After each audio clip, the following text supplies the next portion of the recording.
ہمیں جوائن کیا ہے ہمارے گیسٹ جسٹس ریٹائرڈ شائق عثمانی صاحب نے. بہت شکریہ عثمانی صاحب وقت دینے کے لیے. سر پاکستان کی اگر ہم عدالتی تاریخ کی بات کریں تو ججز کی مرضی کے بغیر ان کے تبادلے کی کوئی واضح روایت نہیں ملتی. تو آرٹیکل 200 اگر ہم بات کریں تو اس کی نئی شرائط سے آپ کیا سمجھتے ہیں؟ عدلیہ کی آزادی پر انتظامی اثر و رسوخ کے دروازے نہیں کھل جائیں گے؟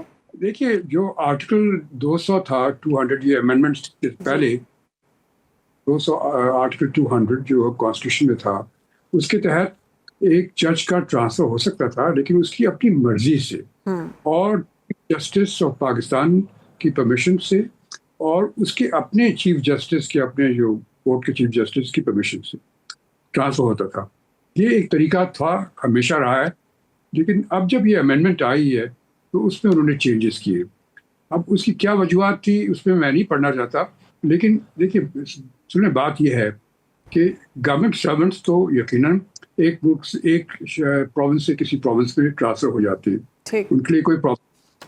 لیکن جو ججز ہوتے ہیں وہ گورنمنٹ سرونٹ اس لحاظ سے نہیں ہوتے. یعنی اگر ایک جج کوئی کیس سن رہا ہے اور اگر کسی کو پسند نہیں ہے اس کو ٹرانسفر کر دیں آپ تو یقیناً اس کیس پر فرق پڑے گا. گورنمنٹ سرونٹ ٹرانسفر ہو جاتی ہے اس سے کوئی فرق نہیں پڑتا. تو یہ اور دوسری جو بات بڑی پرابلم ہے یہاں پر یہ ہمارے ملک میں آپ جانتی ہیں کہ اربن اور رورل کا بہت فرق ہے.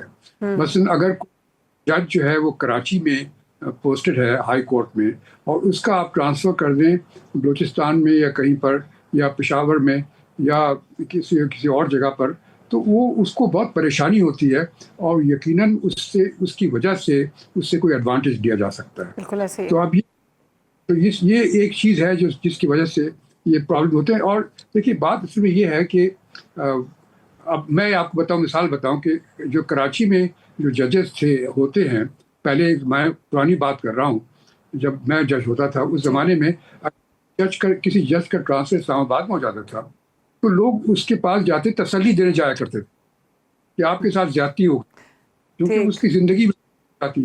تو یہ سب چیزیں تھی اپنی جگہ پر جس کی وجہ سے تھی اور اسی وجہ سے کنسنٹ بہت ضروری ہے.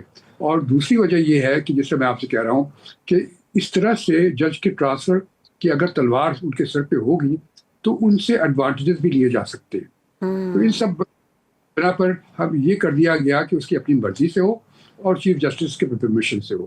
لیکن جب یہ امینڈمنٹس آئیں تو اس کے بعد انہوں نے ساری پاورز جوڈیشل کمیشن کو دے دی اور ان کو یہ پاور دے دی کہ وہ ٹرانسفر کر سکتے ہیں بغیر جج کی مرضی کے. اب اس کی وجہ سے کافی پرابلمز ہو گئے ہیں اور آپ دیکھ رہے ہیں آج کل تو یہ بھی جو آج ریسنٹلی آج کل چل رہا ہے معاملہ اس میں تو چیف جسٹس صاحب خود جو ہیں وہ اس کے خلاف سامنے آئے ہیں لیکن اب وہ کچھ کر نہیں سکتے.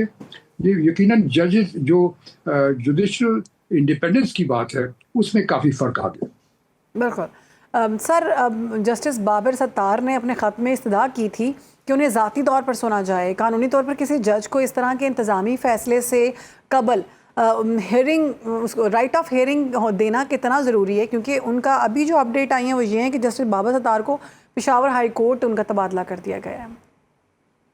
جی یہی تو بات ہے نا. اب دیکھیے اگر آج کل کیونکہ ہمارے جو سیاستدان ہیں ان کا جو انٹلیکچوئل جو آنیسٹی کا لیول اتنا نیچا ہوتا ہے کہ وہ اپنے فائدے کے لیے ہر ایک کام کر سکتے ہیں ایسے. اور جیسے آپ دیکھتے ہیں کہ جب کوئی ایسا کیس سامنے آئے جس سے کہ سیاسی طور پر کسی کو نقصان ہو رہا ہے تو وہ یقیناً کوشش یہ کرے گا کسی طرح سے جج کو یہاں سے ہٹاؤ.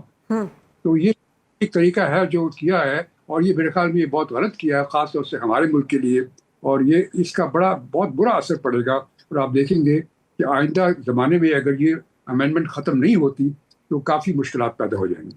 سر اس میں ہم نے دیکھا ہے کہ جسٹس سمن جو ہیں ان کو سندھ ہائی کورٹ ان کا تبادلہ کیا گیا ہے. باقی جسٹس سرفراز ڈوگر جو ہیں اور جسٹس ارباب طاہر اور جسٹس خادم سومرو کے تبادلے کی سفارش واپس لے لی گئی ہے. تو جن کی سفارش واپس لی گئی ہے یہ کیا کوئی کسی قانون کے تحت ہوتا ہے یا پھر یہ کوئی اندرونی مفادات ہوتے ہیں؟ یہ تو ایک ایڈمنسٹریٹو چونکہ جوڈیشل کمیشن پاکستان کے پاس پاور دے دی گئی ہیں تو جوڈیشل کمیشن پاکستان اگر چاہے تو وہ کینسل بھی کر سکتا ہے. لیکن وہ اب جب ایسی چیزیں ہوتی جس طرح آپ نے ابھی ذکر کیا تو اس کے مطلب کہ یقیناً کوئی نہ کوئی اثر انداز ہو رہا ہے اور یہ اثر اندازی کبھی جوڈیشری میں نہیں ہونی چاہیے. کیونکہ اگر جوڈیشری میں اثر اندازی ہوتی ہے کسی کی سیاستدانوں کی یا لوگ جو پاور، تو اسے ملک کو بہت نقصان پہنچتا ہے۔ ٹھیک ہے، اس طرح کے معاملات جو ہیں وہ مزید مشکلات پیدا کریں گے۔ ان سازوں کے حوالے سے بہت شکریہ، ہمارے گیسٹ موجود تھے